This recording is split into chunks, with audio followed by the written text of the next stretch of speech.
लेकिन सर आप सीरियल के कॉन्ट्रैक्ट एक्सटेंशन पेपर्स पे क्यों नहीं साइन करना चाहते? हमसे कोई गलती हो गई तो बताइए सर, हम तो आपके साथ आगे भी और काम कर रहे हैं। अरे मुझे नहीं काम करना आगे, एक बार बोल दिया ना। Sorry sir.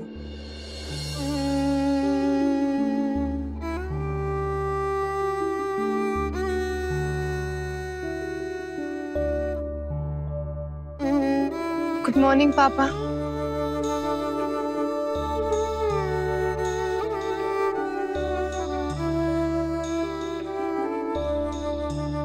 पापा मुझे बहुत भूख लगी है, आप कुछ खाएंगे? जूस मंगाऊं?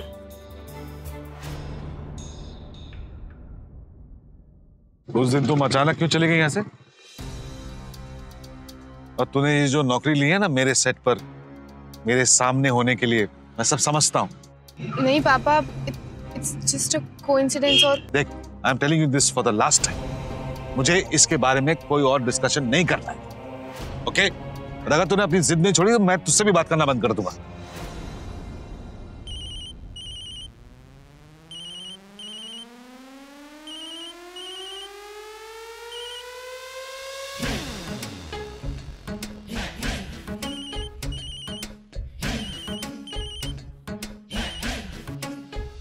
क्यों उसका फोन काट रही है बार बार? मुझे नहीं बात करनी उनसे। झगड़ा हुआ क्या? बहुत बड़ा झगड़ा हुआ। आदि चाहते हैं कि मैं यहाँ काम ना करूं। जैसे मॉम को आपका ये प्रोफेशन पसंद नहीं है, वैसे उन्हें भी नहीं अच्छा लगता कि मैं यहाँ पर आके काम करूं। इसलिए चाहते हैं कि मैं ये जॉब छोड़ दूं। What nonsense! आदि कब से ऐसी दकियानुसी बातें करने लगा? क्या मतलब इसका? यहाँ काम नहीं करो। आदि तुम जहां भी हो मेरे सेट पर पहुंचो अभी। सवाल मत करो, just come here, I am waiting for. लेकिन पापा आपने आदि को यहाँ क्यों बुलाया है? तो क्या तू जॉब छोड़ देगी? नहीं, मुझे जो ठीक लगेगा मैं वही करूंगी। आदि तो मेरे फैसले से इतने नाराज हैं कि उन्होंने मुझसे कहा कि अगर मैंने उनकी बात नहीं मानी तो वो कुछ भी कर सकते हैं, फिर चाहे उसके लिए हमें आपके और मॉम की तरह अलग क्यों ना रहना पड़े।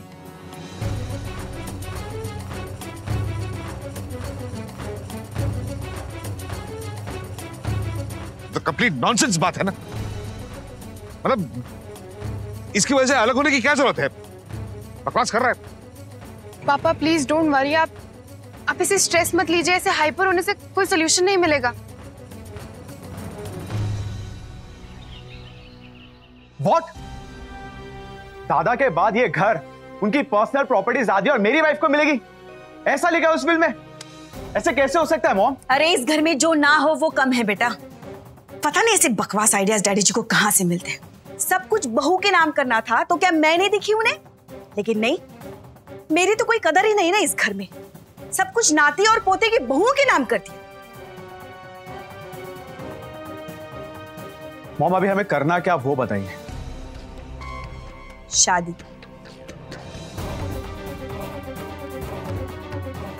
तुम्हारी शादी करेंगे, वरना सोचो जो आधी प्रॉपर्टी मिलने वाली है ना वो भी हाथ से चली जाएगी। देखना, बस 4 ही दिन में तुम्हारे लिए अच्छी से अच्छी दुल्हन ढूंढ के लाऊंगी। अब तो तुम्हारी शादी ही मेरे लिए टॉप प्रायोरिटी है। ये मत समझना कि मैं सिर्फ प्रॉपर्टी के चक्कर में ये सब कर रही हूँ। नहीं बेटा, हर माँ का सपना होता है कि अपनी बेटी के लिए अच्छी दुल्हन मिले। मॉम आप... मुझे पता है तुम्हें कैसी लड़की चाहिए, बिल्कुल वैसी ही लड़की ढूंढ के लाऊंगी। बिल्कुल गाय जैसी, जो हमारा हर कहना मानेगी। मॉम मैं शादी के लिए रेडी हूँ। क्या बात कर रहे हो तुम? हाँ सच्ची? हे भगवान, अरे तुम तो एक बार में ही मान गए। मेरे चिन्नू, मेरे मुन्नू, मेरे सोना, मेरे टप्पू, मेरे पप्पू। ठीक है ठीक है ठीक है। अरे शादी के लिए हाँ करके तुमने जो मुझे खुशी दी है ना, मैं अभी तुम्हारे डैड को ये खुशखबरी देती हूँ कि मेरा बेटा शादी के लिए रेडी हो गया।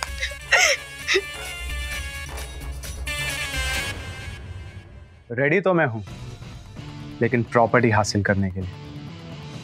अगर उसका रास्ता सीधा शादी है तो शादी ही सही, लेकिन लड़की आपके चॉइस की नहीं, मेरी चॉइस की होगी मोहन। कैलाश बेटा, मैं तुम पर कोई दबाव नहीं डाल रहा हूं, लेकिन अगर तुम और बहू स्थायी रूप से यहाँ आकर रहने लगो और यहीं कोई कारोबार कर लो तो ना सिर्फ मुझे बल्कि पूरे परिवार को बड़ी खुशी होगी। मैं भी तो कब से यही चाहता हूँ भाजी, लेकिन जिस तरह से आप लोगों को बिना बताए मैं घर छोड़कर चला गया था, आज भी शर्मिंदगी महसूस होती है।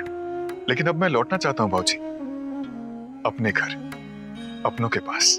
लेकिन एक बात बेटा, अपने यहाँ आने के निर्णय से पहले एक बार वेदिका से जरूर पूछ लेना, उसकी मर्जी भी इसमें बहुत जरूरी है बेटा। वेदिका तो मुझसे पहले कोलू लौटने को तैयार है। तो ठीक है बेटा, जल्दी जल्दी आ जाओ और मेरे परिवार को पूरा कर दो बेटा। जी बाबूजी, बस मैं अपना बिजनेस यहाँ हैंड ओवर कर दूं, फिर फौरन लौट आऊंगा। अच्छा बाबूजी, अब मैं रखता हूँ। जीते रहो।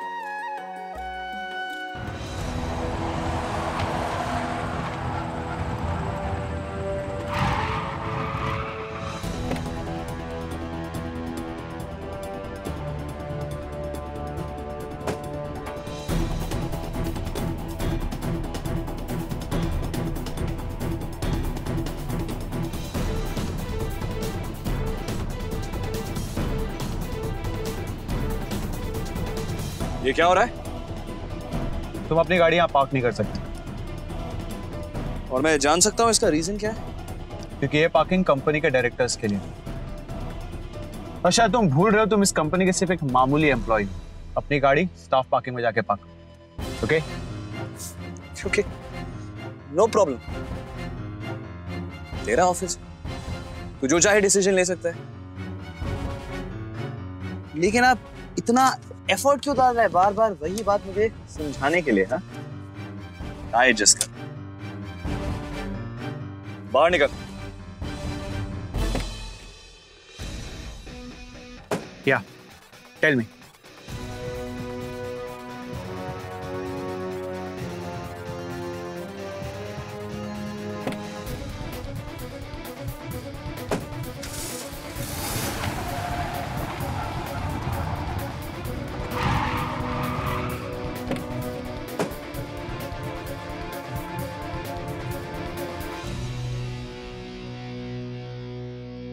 बॉस, आपकी चाबी। आपकी गाड़ी सही जगह पार्क कर दी है। आप टेंशन मत लीजिए। वैसे भी आप में और मुझ में कहाँ कोई कंपटीशन है? नहीं, आप तो दीवान हैं। Good day boss.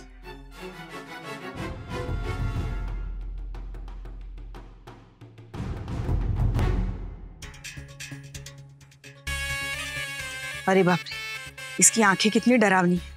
ना बाबा ना, जिंदगी भर डराती रहेगी मुझे। ये भी अच्छी नहीं है। इसे तो कपड़े पहनने का ढंग भी नहीं है। वो ये सब क्या है? किसकी फोटोज हैं ये? अरे शायद इनमें से ही कोई मेरी होने वाली बहू, लेकिन मुझे नहीं लगता कि ऐसा होगा।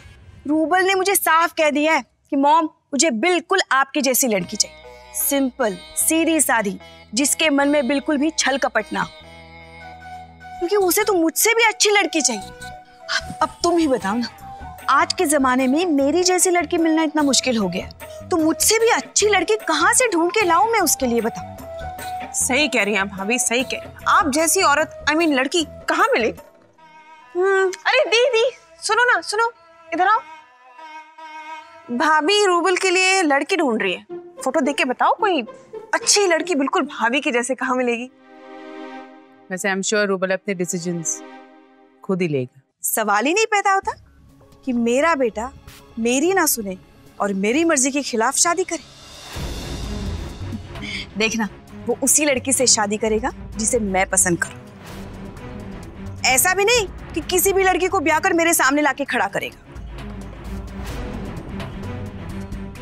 खैर, जिस किसी से भी शादी होगी बड़ी धूमधाम से। करोड़ों रुपए खर्च करूंगी मैं। करोड़ों? याद है ना, आदि की शादी के लिए फैमिली बिजनेस से एक पैसा नहीं गया था। मैं कैसे भूल सकती हूँ प्रीति? इनफैक्ट मैंने अनुज को समझाया कि देखो अवंतिका ने आदि की शादी में 1 रुपया कंपनी का खर्च नहीं किया, तो तुम ऐसे कैसे कर सकते हो। तो अनुज ने कहा कि अवंतिका को जो करना था उसने किया, अब पावर्स मेरे पास है, तो मुझे जो करना है वो मैं करूंगा। न जाने कैसे हो गए आजकल अनुज, कभी कभी तो ऐसे दिल दुखाने वाली बातें करते हैं ना कि क्या बताऊं। अभी कल ही कह रहे थे आदि आदि है और रूबल रूबल। रूबल इस खानदान का वारिस है, तो उसे उसके हक मिलने चाहिए। भैया के सामने तो कुछ कहती नहीं है, और फिर यहाँ आके वो जो कहते हैं वो रिपीट करती है।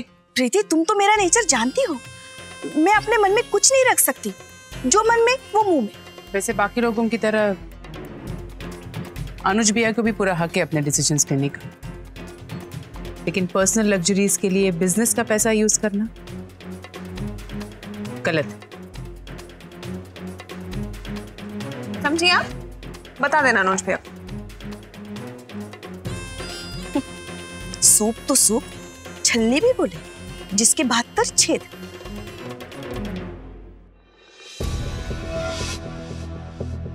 तो अब प्रॉपर्टी के चक्कर में मुझे शादी करनी ही पड़ेगी, वो भी जल्द से जल्द। आई एम श्योर मॉम ने अब तक 10 से 15 लड़कियां देख भी ली होगी। You mean तुमने शादी के लिए रियली हाँ बोल दिया है? तुम वाकई में शादी कर रहे हो रूबल?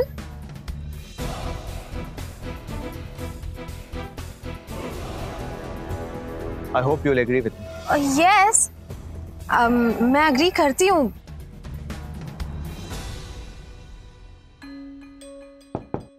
Come in. चलिए सर, शॉर्ट रेडी है। एक तो ये राइटर्स ने ऐसी लाइन लिखी याद ही नहीं हो रहा है। 10 मिनट दो मुझे।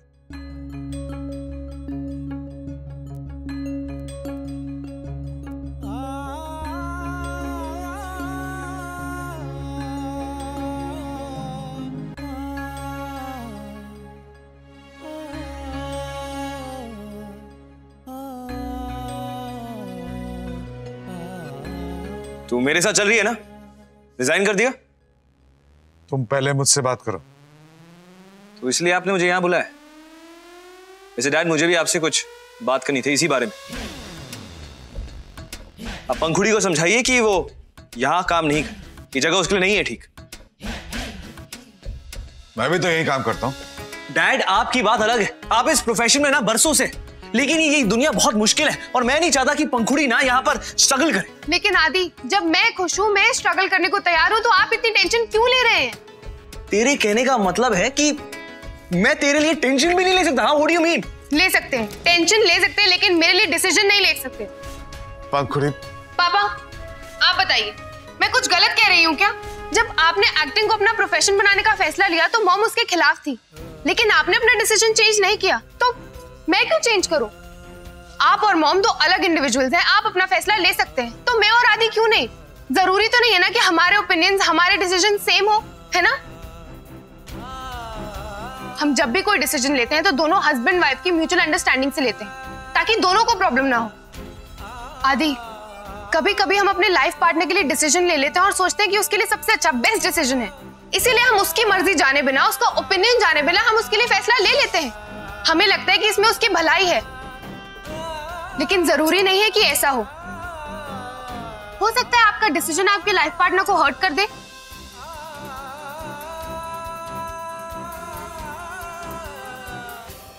लेकिन पंखुड़ी, तू समझ, इस वक्त तुझे ये जो फैसला सही लग रहा है ना, वही लॉन्ग रन में ये तुझे हार्म करेगा और मुझे भी ये फैसला हर्ट करेगा। चलिए सर, शॉर्ट रेडी है। क्या है राका? मैंने कहा ना 10 मिनट दो मुझे। जाओ। Okay sir. हाँ, तो मैं कह रहा था कि जो भी कह रहे थे गलत कह रहे थे। मैं अपना डिसीजन चेंज नहीं करूंगी और ये जॉब कंटिन्यू करूंगी। पंखुड़ी, तो आखिरी बार सोच ले, वरना। Stop it both of you please. तुम्हें लगता है कि ये जॉब इसके लिए ठीक नहीं है ना? तू तो ऐसा नहीं था यार। तेरी सोच को क्या हो गया? डैड, ये मेरी सोच की बात नहीं है। मुझे पता है कि ये नौकरी इसके लिए अच्छी नहीं है, मतलब नहीं है। तुम्हें लगता है कि तुम जानते हो कि इसके लिए क्या अच्छा है, क्या नहीं अच्छा है, लेकिन ये जरूरी नहीं है कि एक हस्बैंड या वाइफ जो भी डिसीजन अपने लाइफ पार्टनर के लिए ले वो उसके लिए बेस्ट हो। ऐसा भी हो सकता है कि जो डिसीजन तुम लो वो उसे खुशी की जगह उसे और भी दुखी कर दे। यू श्योर है? कभी कभी दूसरों की खुशी के लिए लिया हुआ डिसीजन सामने वाले को और भी हर्ट करता है।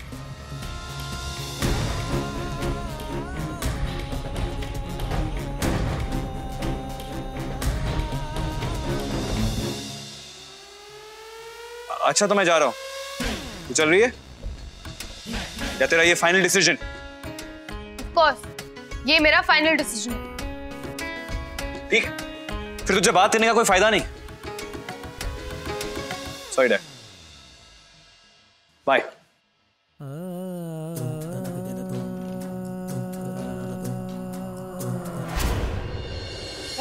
डैड की शूटिंग शुरू हुई?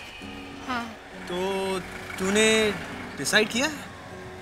किस बारे में? अरे वो जो कल ही बात की थी ना, एक्टिंग करने के बारे में। नहीं, अगर करनी है तो मैं वो क्रिएटिव हेड से बात कर सकता हूँ। सही वक्त है, सही मौका है, कर ले, सोच ले। हाँ, आई मीन तू लीड एक्ट्रेस मटेरियल तो है नहीं? कर ली बकवास, अभी आप भी जाइए, मुझे भी जाना है, बहुत काम है। बकवास नहीं कर रहा, कभी अपनी आंखों को देखा? हाँ, ये जिस तरह बिल्कुल ऐसे ही झुकाती है ना, तब ऐसा लगता है कि सारी बाकी के एरियाज में रोशनी फैल गई। और जब तेरी आंखों में वो पानी आता है ना, जो बहुत अक्सर आता है, तो ऐसा लगता है कि बाकी के सराउंडिंग एरियाज में ना मायूसी छा गई है। और जब तू ऐसे स्माइल करती है ना, तो तब क्या होता है? समझ नहीं आता कि किसी की स्माइल इतनी इनोसेंट और क्यूट और वार्म कैसे हो सकती है। इसलिए कह रहा हूँ, एक्टिंग करना शुरू कर दे, एक्ट्रेस बन जा। अच्छा, अब आप जाइए, मुझे भी जाना है, बहुत काम है। आदि प्लीज।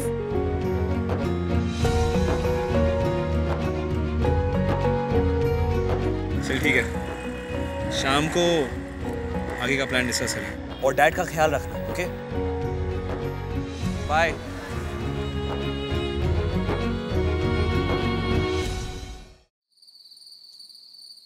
दीदी, मैंने भैया से कह दिया है, कैलाश भैया और वेदिका का कमरा वही रहेगा जो पहले था। कोई कमी नहीं रहेगी उनके यहाँ रहने में। बहना, ओ बहना, अरे क्या हो रहा भाई? भैया, आपने सुना? कैलाश भैया और वेदिका हमेशा के लिए यहाँ वापस आ रहे हैं। हाँ, वो दिवाकर बाबू बता रहे थे, लेकिन इसमें इतना खुश होने की क्या जरूरत है? जो इंसान अपने परिवार वालों से इतने सालों तक दूर रहा है और उसके बाद अब वो अचानक टपक पड़ता है, तो उसको अपने परिवार के दूसरे सदस्यों के साथ मिलने जुलने में और इस घर के नियम और कानून को समझने में थोड़ा समय लगे। अरे भैया, सब हो जाता है, अगर दिल में जगह हो तो सब तालमेल बैठ जाते हैं। अच्छा, देखेंगे।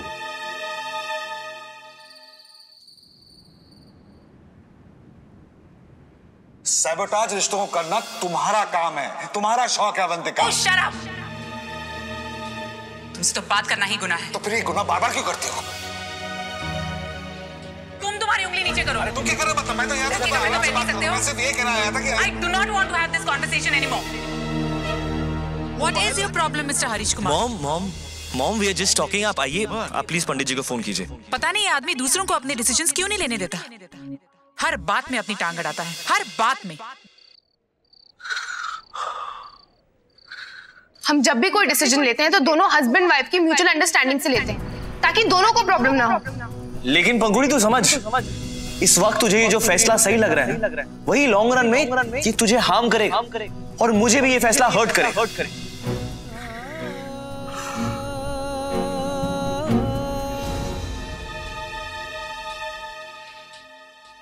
मुझे तो समझ ही नहीं आ रहा है, ये दोनों का एटीट्यूड ही समझ नहीं आ रहा मुझे।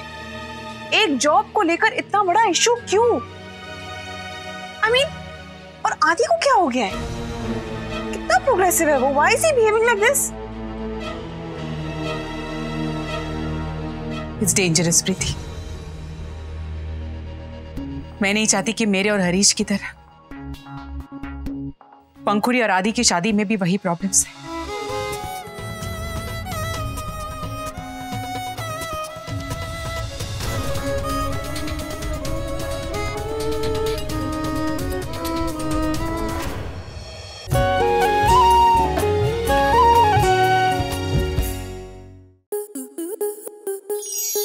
आपके मनोरंजन पर अब नहीं लगेगा कोई ब्रेक। स्टार प्लस के बेहतरीन शोज देखने के लिए लाइक, शेयर और सब्सक्राइब करें स्टार प्लस यूट्यूब पेज को।